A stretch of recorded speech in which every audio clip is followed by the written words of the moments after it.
Another day, another kape, magkape, hanggang magpalpitate ka. Charot! Buti na lang talaga maalam tong ate Kaya ko. Kaya kape talaga kami dito. Oo nga pala, at eto na naman ako. Saan na naman ang punta ng babaeng ito? Nagkayakagan kasi kami. Pupunta daw kami sa Tagaytay. Kasi si ate, duty na bukas. At eri na nga, pumunta kami dito sa Prayhan. Dito lang yan sa Tagaytay. May Skyran. At ito na nga ang kwento ko. Hindi nagkasundo.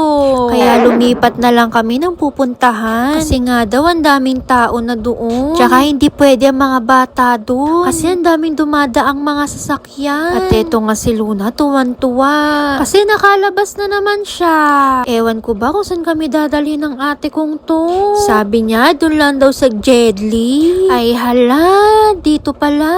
Namiss ko tuloy tong place na to. Dito kasi dating nag-work si ate. Si Ate Sunshine. Barista siya dito dati. Sa isang cafe dini. Nakakaloka dito pala. Bawal pala magdala ng food. Todo effort pa naman kami. At talagang bumili pa si ate talaga ng mga foods namin. Imbis na ilalagay namin to dito para picture-picture kami. Ang nangyari, hindi na namin nailagay. Ang dami palang kainan dito. May mga only wings, mga milk tea, at kung ano-ano pa.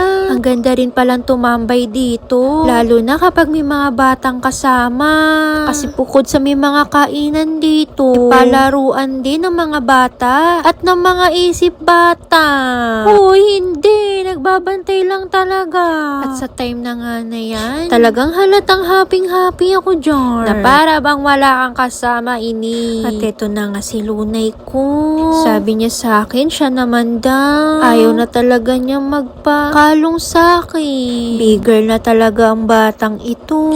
At nung time na nga na to, ako'y napagod na. Grabe baga naman ang energy ni Lunay. Kung titignan mo, akala mo naman napaka-bait. Mabait talaga yan. Sobrang kulit lang. Hindi nga pala namin kasama si Shanshan dito. Nasa Batangas kasi siya. Doon sa lolo at lola niya.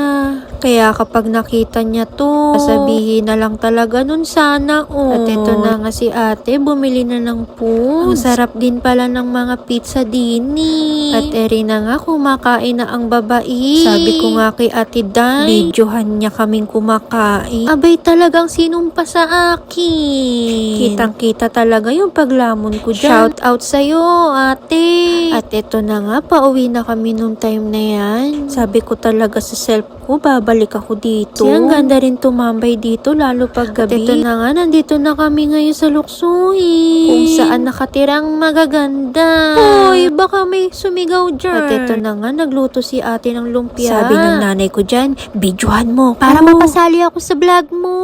At ito na nga, kumakain na kami ng sabay-sabay. Thank you Lord sa palaging blessing. Salamat sa araw-araw. Hanggang dito na lang ulit ang video kong ito. Salamat sa panonood. Bye-bye!